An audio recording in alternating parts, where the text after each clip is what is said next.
चलिए स्टार्ट करते हैं। आज आपकी साइंस की क्लास है, कक्षा 10 की, ठीक है। उसमें चैप्टर नंबर 10 पढ़ रहे हैं, उसका नाम है प्रकाश का परावर्तन तथा अपवर्तन। मैंने आज प्रकाश ही लिख दिया केवल, ठीक है। चलो, तो उसमें हमने पढ़ लिया उत्तल लेंस द्वारा प्रतिबिंब का बनना। उत्तल लेंस द्वारा प्रतिबिंब का बनना पढ़ लिया है। आज हम पढ़ेंगे अवतल लेंस द्वारा प्रतिबिंब का बनना। छोटे से हैं, 2-3 बनाऊंगा बस में, ठीक है। अवतल लेंस द्वारा प्रतिबिंब का बनना, हेडिंग डालेंगे अवतल लेंस द्वारा, अवतल लेंस द्वारा, अवतल लेंस द्वारा प्रतिबिंब का बनना, प्रतिबिंब का बनना, ठीक है। देखो, पहला तो हम वही बनाएंगे जब वस्तु अनंत पर रखी हो। तो जब वस्तु को अनंत पर रखते हैं, बिंब को हम अनंत पर रखते हैं, तो हमारा फोकस है वो मुख्य, क्या कहते हैं, प्रतिबिंब है वो मुख्य फोकस पर बनता है, ठीक है। तो पहला नंबर तो यही रहेगा, जब वस्तु या बिंब, जब वस्तु या बिंब, बिंब कहाँ रखा हो, अनंत पर रखा हो, बिंब अनंत पर रखा हो, अनंत, अनंत पर रखा हो, ठीक है। अच्छा, जब बिंब या वस्तु अनंत पर रखा होगा तो उसका प्रतिबिंब है मुख्य फोकस पर बनेगा, ठीक है। कैसे बनेगा देखो,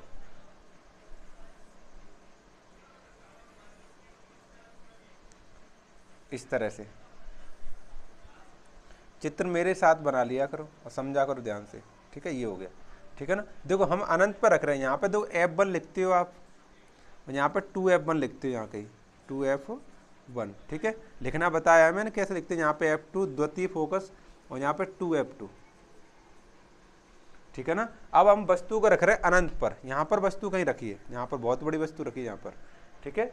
तो हमारे नियम, प्रतिबिंब बनने के नियम सिखाए थे कि क्या कहते हैं, मुख्य अक्ष के समांतर चलने वाली प्रकाश किरण, ऐसे करके प्रकाश किरण अपवर्तन के पश्चात अवतल लेंस में क्या कहते हैं, अपसरित हो जाती है, दूर हट जाती है। यानी अपसरित इस तरह से होती है, ऐसे करके ऐसे हो जाती है, ठीक है ना। और देखो ऐसे नीचे से अगर ऐसे जाएगी इस तरह से, तो देखो अपवर्तन होगा इसमें, देखो ऐसे करके ऐसे अपवर्तन होगा और अपवर्तन के पश्चात इस तरह से चली जाएगी, ठीक है ना। अब आप देख पा रहे हैं ऊपर वाली किरण है प्रकाश की, वो ऊपर जा रही है, नीचे वाली किरण वो नीचे जा रही है, तो आपस में कभी मिलेंगी नहीं। जब आपस में मिलेंगी नहीं तो प्रतिबिंब कैसे बन जाएगा।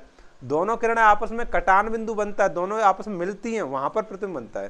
तो इनको हम मिलाएंगे काल्पनिक रूप से, इस तरह पीछे बढ़ा के, इनको हम पीछे बढ़ा के लेके आए ऐसे, इस तरह से ऐसे, ठीक है ना। ऐसे इसको भी बढ़ा के ले जाए, ऐसे इसको बढ़ा के ले जाए, ऐसे करके ऐसे। तो ये यहाँ पर मिली हमें, कहाँ पर मिली, F1 पर। तो F1 पर प्रतिबिंब बनेगा, सीधा बनेगा और बहुत छोटा बनेगा, बिंदु साइज बनेगा, ठीक है। बिंदु साइज बनेगा, सीधा बनेगा और आभासी बनेगा, क्योंकि वास्तव में किरणें नहीं मिल रही हैं, ये तो हमने जबरदस्ती पीछे करके मिलाया है। किरणें तो आगे जा रही हैं, प्रकाश किरण, ठीक है। हमने पीछे करके इनको क्या किया है, मिला, काल्पनिक रूप से मिलाया, इसलिए आभासी प्रतिबिंब बनेगा, ठीक है। तो प्रतिबिंब कैसा बनेगा वो आप लिखेंगे यहाँ पर। प्रतिबिंब बनेगा, प्रतिबिंब पहली बात तो ये F1 पर बनेगा। कहाँ पर बनेगा, F1 पर बनेगा, मुख्य फोकस, प्रथम मुख्य फोकस पर बनेगा, ठीक है। दूसरा सीधा बनेगा, बिंदु साइज बनेगा, बहुत छोटा बिंदु साइज, बिंदु साइज का मतलब होता है बहुत छोटा, ठीक है। और सीधा बनेगा, सीधा और आभासी बनेगा। और कैसा बनेगा, आभासी। आभासी प्रतिबिंब हमेशा सीधे बनते हैं और वास्तविक प्रतिबिंब हमेशा उल्टे बनते हैं, ठीक है ना। आभासी प्रतिबिंब हमेशा सीधे ही बनते हैं, हमेशा, और जो वास्तविक प्रतिबिंब होते हैं वो हमेशा उल्टे बनते हैं, ठीक है। ये हो गया जब वस्तु अनंत पर रखी हो। अब समझो, देखो मैं 1 बना दूं, 2 बना दूं या 10 बना दूं, इसके बाद एक जैसे बनाएंगे, लगभग थोड़ा बहुत अंतर आएगा। अब मैं वस्तु को यहाँ रख लूंगा 2F1 के परे, मतलब मुख्य अक्ष पर कहीं भी रख लूँ, मुख्य अक्ष पर रख लूंगा, तो प्रतिबिंब यहाँ आसपास बन जाएगा, यहाँ पर, ठीक है ना। और सारे प्रतिबिंब यही आसपास बनेंगे, F1 के आसपास, आगे पीछे थोड़ा होके यही बनेंगे। तो मैं 1-2 ही एक बना दे रहा हूँ, है ना। टाइम क्यों खराब कर रहे हैं फिर। जब वस्तु या बिंब कहाँ पर रखा हो, मुख्य अक्ष पर रखा हो, कहाँ पर रखा हो, मुख्य अक्ष पर रखा हो, मुख्य अक्ष पर रखा हो, ठीक है ना। मुख्य अक्ष पर रखा हो। जब मुख्य अक्ष पर रखेंगे तो प्रतिबिंब देखो किस तरह से बनेगा, देखो उठाऊंगा, इसे द्वारा बना के दिखाऊंगा आपको, देखो ध्यान से। जब वस्तु या बिंब को मुख्य अक्ष पर रखा जाए, देखो ध्यान से, ऐसे, ये क्या है, यहाँ पे प्रकाशिक केंद्र है, यहाँ पर हमारा F1 है और यहाँ पर हमारा 2F1 है, 2F1 है, ठीक है ना, इस तरह से। और इधर भी, इधर F2 है और यहाँ पर हमारा 2F2 है, ठीक है ना, 2F2 है, ठीक, समझे। अब तो मुख्य अक्ष पर रख रहे हैं हम, मुख्य अक्ष पर यहाँ पर रख दिया, वस्तु को यहाँ रखा, तो हमारा पहला नियम लगेगा, मुख्य अक्ष के समांतर चलने वाली प्रकाश किरण इस तरह से अपवर्तन होगा, अपसरित हो जाएगी, इस तरह चली जाएगी, ठीक है, ये तो आपस में मिलेगी नहीं। और दूसरा, तीसरा नंबर नियम है कि हमारा अगर प्रकाश किरण प्रकाशिक केंद्र से होकर जाए, प्रकाशिक केंद्र से होकर जाए तो सीधी निकल जाएगी, ऐसे बिना किसी विचलन के सीधी चली जाती है, बिना किसी विचलन के सीधी चली जाती है। कैसे? प्रकाशिक केंद्र से होकर जाने वाली प्रकाश किरण, ठीक है, प्रकाशिक केंद्र से होकर जाने वाली प्रकाश किरण बिना किसी विचलन से सीधी चली जाएगी। अब समझो, देखो, अब ये तो आपस में कभी मिली नहीं, जब मिली नहीं तो प्रतिबिंब कैसे बनेगा? तो इसको हम पीछे को बैक करके लाएंगे, काल्पनिक रूप से इस तरह फोकस पे मिलाएंगे, फोकस पे इस तरह से मिलाएंगे, क्योंकि मुख्य अक्ष के समांतर चलने वाली प्रकाश किरण अवतल लेंस में मुख्य फोकस से आती प्रतीत होती है। तो देखो यहाँ से इस तरह ऐसे करके आती प्रतीत हो रही, जा रही उधर, तो इन दोनों का ये कटान बिंदु है, देखो ये कटान बिंदु है, तो इन दोनों ये कटान बिंदु, तो यही प्रतिबिंब बनेगा, उल्टा सीधा बनेगा, छोटा बनेगा और आभासी बनेगा, छोटा बनेगा वस्तु से, ठीक है ना। वस्तु कहाँ बन रहा है? F1 और प्रकाशिक केंद्र के मध्य, O और F1 के मध्य में, यानी F1 तथा प्रकाशिक केंद्र के मध्य, तथा प्रकाशिक केंद्र, प्रकाशिक केंद्र, केंद्र, या फिर इसे ये भी कह सकते हैं, क्या कह सकते हैं? दर्प लेंस के बाईं ओर, लेंस के बाईं, क्योंकि हम अगर हम यहां भी रखेंगे वस्तु को फिर भी यहीं बनेगा, ठीक है, यहां रखेंगे फिर भी यहीं बनेगा, तो इसको मैं लिख दे रहा हूं लेंस के बाईं ओर, लेंस के बाईं ओर प्रतिबिंब बनेगा, लेंस के बाईं ओर, लेंस के बाईं ओर, बाईं ओर मतलब उल्टे हाथ की ओर, ठीक है, बाईं ओर प्रतिबिंब बने, कैसा बनेगा? छोटा बनेगा, बिंदु साइज नहीं लिखेंगे, अब छोटा लिखेंगे, छोटा बनेगा, ठीक है, और सीधा बनेगा और आभासी बनेगा, ठीक है। वास्तविक प्रतिबिंब किस किस के बने हैं और आभासी किस किस के बने, ये आपको याद रखना पड़ेगा, तभी तो हम सही चिन्ह लगा पाएंगे, क्योंकि वास्तविक प्रतिबिंब होता है वो उल्टा बनता है, तो उसमें प्रतिबिंब की लंबाई है वो माइनस ली जाएगी, और आभासी प्रतिबिंब सीधा बनता है इसलिए उसकी लंबाई क्या प्लस की ली जाएगी, ठीक है। ये बात समझ में, ये यहाँ पर अपने प्रतिबिंब खत्म हो गए। अवतल लेंस द्वारा प्रतिबिंब का बनना, ये प्रतिबिंब खत्म हो गए, उत्तल लेंस का भी प्रतिबिंब। अब हम तुम लेंस सूत्र पर पहुंच रहे हैं, धीमे धीमे धीमे धीमे लेंस सूत्र पर पहुंच रहे हैं, ठीक है। चलो इसे हटा, में इसे हटा दे रहे हैं।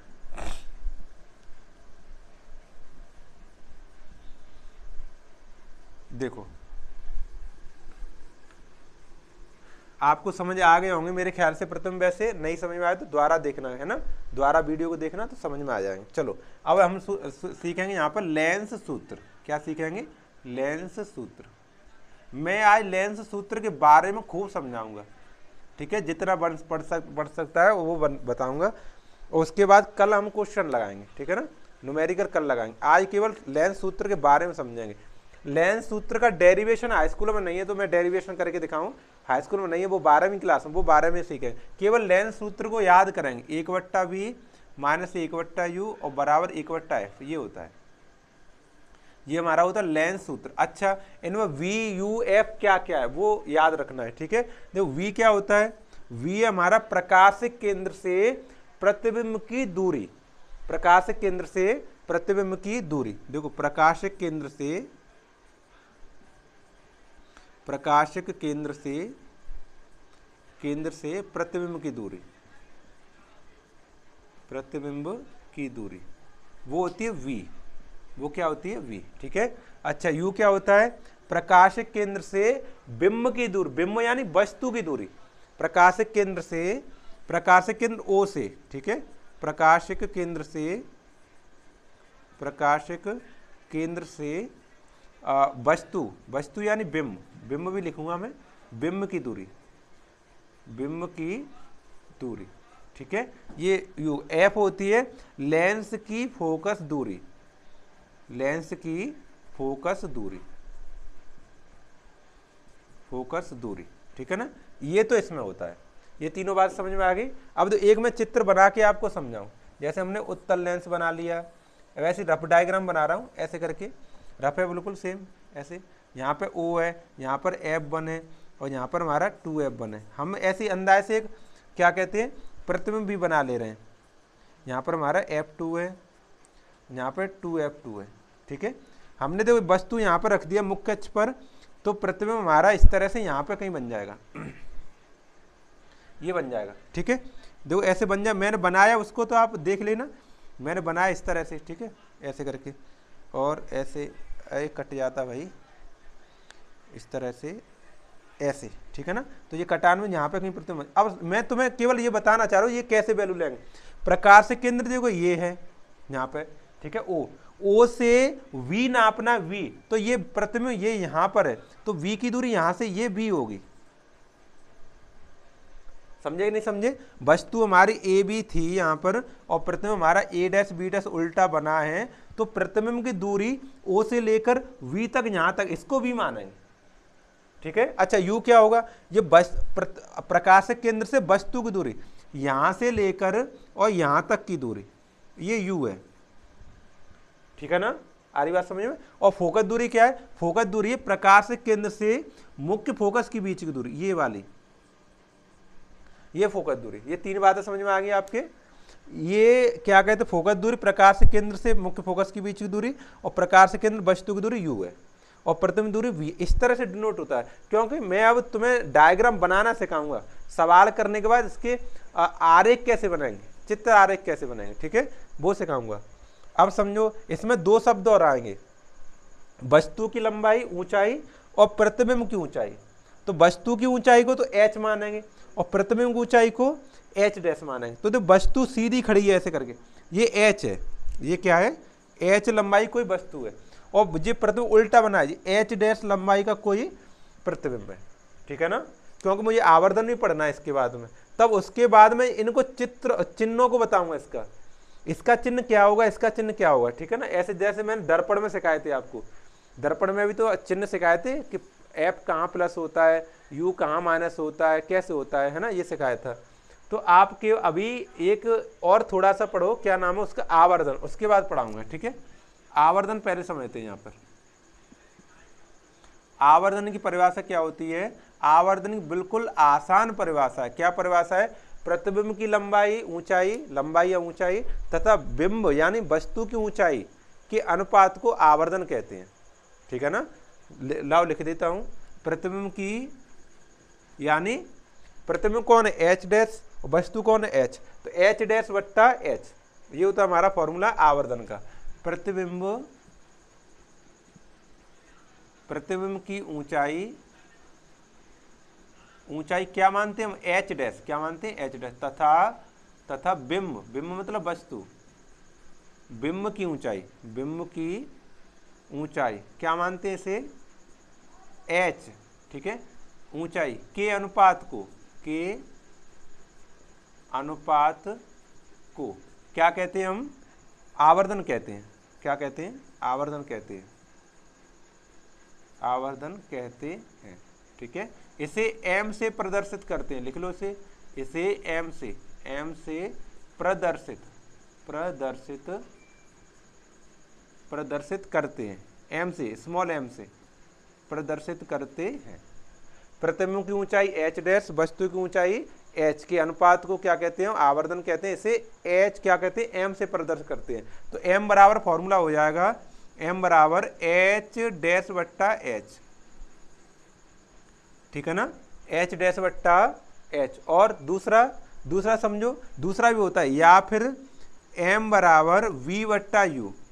मैंने आपको दर्पण में बताया था m बराबर माइनस वी बट्टा यू, इसमें प्लस होता है, ठीक है ना, m बराबर प्लस वी बट्टा यू होता है। ये दो फॉर्मूले। अच्छा, इसमें दो शब्द आ गए। अब देखो h डैश और h, यही तो मैंने इसमें चित्र में समझाया। तो h क्या है, वस्तु की ऊंचाई, h डैश क्या है, प्रतिबिंब की ऊंचाई, ठीक है ना। तो वस्तु की ऊंचाई देखो, इसमें अवतल में तो जब वस्तु को तो हमेशा प्लस की बनेगी जो सीधी ली जा रही है, और प्रतिबिंब क्या कहते हैं, जब उल्टा प्रतिबिंब बनेगा, वास्तविक प्रतिबिंब होगा तो ऋण का लेंगे, आवासी प्रतिबिंब होगा तो सीधा बनेगा तो प्लस का लेंगे। ठीक है, ये फॉर्मूले समझ में आ गए। इतने आपको फॉर्मूले समझ में आ गए हों तो मैं अब इनको चिन्हों सहित बताऊं, चिन्ह सहित कैसे कैसे लिखेंगे इनको, क्योंकि चिन्ह प्रॉपर्टी मैंने आपको दर्पण में सिखा दी थी, बिल्कुल सेम चिन्ह प्रॉपर्टी है। वहां पर हम ध्रुव से नापते थे और यहाँ पर हम प्रकाश से केंद्र से नापेंगे बस। उसमें देखो कहा था कि वस्तु को लेफ्ट हैंड साइड की ओर रखेंगे, तो यहाँ भी वस्तु को लेफ्ट हैंड साइड की ओर रखेंगे, लेफ्ट हैंड मतलब उल्टे हाथ की ओर रखेंगे। ठीक है, और प्रतिबिंब जहां बनेगा उस हिसाब से उसका चिन्ह देख लेंगे। ठीक है ना, चलो अब मैं तुम्हें इसके चिन्ह के बारे में थोड़ा बहुत जानकारी देता हूँ, और थोड़ी बहुत पूरी जानकारी दो, जितनी बन सकती है उतनी, और आप उसे नोट कर लेना, उसके बाद क्वेश्चन करेंगे। ठीक है, चलो उठाते हैं इसे। फॉर्मूले यही दो है केवल, ये लेंस का फॉर्मूला है और ये आवर्धन का फॉर्मूला, इन्हीं दो फॉर्मूलों से क्वेश्चन हल हो जाएंगे। ठीक है, बस चिन्ह की बात है, चिन्ह तुम्हें साइन कैसे लगाना है। देखो मैं आपको बताऊं, वस्तु तो हमेशा ऋणात्मक ही लेनी, क्यों, वस्तु को हमें कहाँ रखना है, वस्तु को हमें कहाँ रखना है, बाईं ओर रखना है, लेंस के बाईं ओर रखना है। जब वस्तु को हम बाईं ओर रखेंगे तो वस्तु की दूरी तो हमेशा ऋणात्मक रहेगी दोनों लेंसों के लिए। वस्तु की दूरी कौन, क्या नाम होगा उसका, यू, यू तो हमेशा ऋणात्मक रहेगी, हमेशा ऋणात्मक, कोई सा भी लेंस आ जाए लेकिन ऋणात्मक ही लेंगे, क्योंकि वस्तु को हमें कहाँ रखना है, लेंस के बाईं ओर रखना है। एक बात कन्फर्म। ठीक है, अब दूसरी बात पे आ जाओ। एफ समझो, देखो एफ है, एफ के दो मान होंगे, दो वैल्यू होंगे। कैसे कैसे, एक तो उत्तल लेंस में, एक अवतल लेंस में। तो एक जब उत्तल लेंस में पढ़ेंगे हम, उत्तल लेंस में, और एक अवतल में पढ़ेंगे, तो उत्तल में तो अवतल, अवतल कैसे लिखेंगे, अवतल, सही है। ठीक है, उत्तल में तो फोकस दूरी हमेशा धनात्मक रहेगी। क्या रहेगी, धनात्मक रहेगी। कैसी रहेगी, धनात्मक यानी धन की, धनात्मक यानी धन की कहते हैं इसे, और ये ऋणात्मक तो ऋण की। और अवतल में हमेशा ऋणात्मक रहेगी। क्यों रहेगी, देखो मैं बना के दिखाता हूँ आपको, इस बात को बिल्कुल कंफर्म कर दूं क्यों प्लस की रहेगी। देखो उत्तल लेंस बनाया हमने, तभी तो मैंने प्रथम सिखाए थे, इस तरह से बनाया है ना, और ये देखो यहाँ पे प्रकाश केंद्र बनाया, यहाँ पे फोकस था इसका द्वितीय, यहाँ पे फर्स्ट था, ऐसे करके। तो वस्तु को यहाँ रखते थे है ना, तो प्रथम यहाँ पे बनते थे, अपने बनते थे।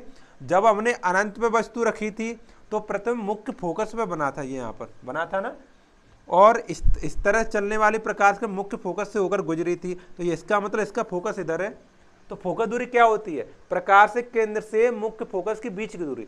तो फोकस दूरी फिर ये हो गई, यहाँ पे इधर हो गई, तो प्रकाश के केंद्र से सीधे हाथ की ओर हो गई, सीधे हाथ की ओर। और सीधे हाथ की ओर वैल्यू कैसे लेते हैं, हमेशा धन की लेते हैं, उल्टे हाथ की ओर ऋण की लेते हैं, क्योंकि प्रकाश के केंद्र को हम मूल बिंदु मानते हैं। मूल बिंदु से एक्स अक्ष की धन दिशा सीधे हाथ की ओर होती है और एक्स अक्ष की ऋण दिशा उल्टे हाथ की ओर होती है, तो ये हमेशा ऋणात्मक बनेगी। अब अवतल में आ जाओ, अवतल मैंने ऐसे बनाया था, इस तरह से, इस तरह से गया था है ना, इस तरह से, ऐसे ओ था यहाँ पर, इस तरह गया, ये वापस चला गया था, ये देखो ऐसे गया तो ये इधर चला गया था। तो इनको मैंने इधर मिलाया था पीछे की ओर, लेंस के बाईं ओर मिला के, और यहाँ पर फोकस समझाया था, इसका फोकस ये है, इसका फोकस यहाँ पर है। तो बताओ लेंस के बाईं ओर हुई कि नहीं हुई, और बाईं ओर क्या लेते हैं हम, एक्स अक्ष की ऋण दिशा यानी ऋण का चिन्ह लेंगे। ये दोनों बातें समझ में आ गई, यू हम कैसा लेंगे और वी कैसा लेंगे, ठीक है ना, समझ में आ गया ना। अच्छा अब आगे समझो, आगे वाली बात समझ। अब वी की बात आती, वी भी दो टाइप का होता है, वी दो टाइप का होता है। कौन कौन सा, एक तो वास्तविक प्रतिबिंब होता है, प्रतिबिंब कैसा बनता है, वास्तविक बनता है, वास्तविक। एक होता है आभासी, ठीक है। अब समझना ध्यान से, जब वास्तविक प्रतिबिंब बनता है तो हमेशा उल्टा बनता है ना, और आभासी प्रतिबिंब बनता है वो सीधा बनता है, ठीक है। तो वास्तविक प्रतिबिंब जितने भी हमने पढ़े थे वो सीधे हाथ की ओर पढ़े थे। सीधे हाथ की ओर कैसा चिन्ह लेंगे, धनात्मक। कैसा लेंगे, धनात्मक। जब आपका प्रतिबिंब कैसा बन रहा हो, वास्तविक बन रहा हो, तो धनात्मक लेंगे हम v का मान, और जब आभासी बन रहा हो, आभासी, तो कैसा लेंगे, तो ऋण का लेंगे, क्योंकि आभासी बनेगा तो हमेशा उल्टे हाथ की ओर बनेगा और सीधा बनेगा, ठीक है ना। आगे बात समझ। अगर हमारा प्रतिबिंब वास्तविक बनेगा तो धनात्मक वैल्यू लेंगे, और आभासी बनेगा तो ऋणात्मक लेंगे, ठीक है। अच्छा ये यू एफ बी हो गया। अब रह गए एच। एच देखो, एच वस्तु की दूरी है, वस्तु की लंबाई, एच को मैंने क्या लिखा है, वस्तु की लंबाई। वस्तु को हमेशा सीधा रखते हैं, हमेशा मुख्य अक्ष के ऊपर की ओर रखते हैं। जब ऊपर की ओर रखें तो बाह्य अक्ष की दंदिशा हो जाएगी, और बाह्य अक्ष की दंदिशा होगी तो हमारी वैल्यू क्या होगी, धनात्मक। इसको हमेशा धनात्मक लेंगे, एच को हमेशा कैसा लेंगे, हमेशा धनात्मक। ठीक है, हमेशा धनात्मक लेंगे। अच्छा, अब एच डैश पे आ जाओ। एच डैश की समस्या है, एच डैश की समस्या क्यों, एच डैश में अगर हमारा वास्तविक प्रतिबिंब बनेगा तो उल्टा बनेगा, और उल्टा बनेगा तो ऋण की वैल्यू लेंगे, है ना। और आभासी प्रतिबिंब बनेगा सीधा बनेगा, सीधा बनेगा तो धन की वैल्यू लेंगे। ठीक है, यानी इसमें दो तरह के होंगे, एक तो वास्तविक होगा, वास्तविक प्रतिबिंब हमेशा उल्टा बनता है, कैसा बनता है, हमेशा उल्टा। और आभासी प्रतिबिंब हमेशा कैसा बनता है, आभासी प्रतिबिंब हमेशा सीधा बनता है, हमेशा कैसा बनता है, सीधा। जब उल्टा बनेगा तो ऋण का चिन्ह लेंगे, मतलब ऋणात्मक होगा, ऋणात्मक। ठीक है, और जब आभासी लेंगे, सीधा लेंगे तो धनात्मक होगा, तो धनात्मक लेंगे इसको। ठीक है ना, इतने चिन्ह आपको याद रखने हैं, इतने समझो। एक और बात समझो, अब इसमें एम और रह गया, एम और रह गया, नोट पॉइंट में अच्छे से एम को और समझना। एम की भी दो कंडीशन है, एम की भी दो कंडीशन है। देखो, एम मतलब आवर्धन है, एम का मतलब क्या है, आवर्धन। अगर वास्तविक प्रतिबिंब होगा, वास्तविक समझो, देखो एम का फॉर्मूला पढ़ा था हमने, एम बराबर एच डैश बट्टा एच। जब वास्तविक प्रतिबिंब होगा तो एच की वैल्यू कैसी होगी, ऋणात्मक, तो ये वाला चिन्ह ऋण का आएगा। और ये तो हमेशा धनात्मक रहता है, तो ये चिन्ह धन का आएगा, तो उत्तर क्या आ जाएगा, ऋण आ जाएगा। प्लस माइनस क्या हो जाता है, ऋण। तो यदि हमारा वास्तविक प्रतिबिंब है, कैसा प्रतिबिंब है, वास्तविक, तो आवर्धन हमेशा ऋण का होगा, आवर्धन कैसा होगा, ऋणात्मक होगा।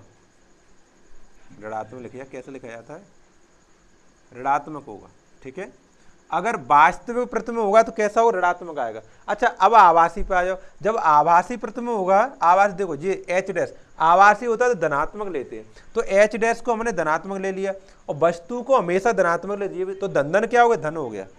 तो जब आभासी प्रतिबिंब होगा तो ये एम की वैल्यू हमेशा धनात्मक रहेगी। तो अगर यहाँ पे आभासी प्रतिबिंब रहेगा, आभासी प्रतिबिंब की बात चल रही है ना, तो धनात्मक वैल्यू आएगी, क्या आएगी, धनात्मक।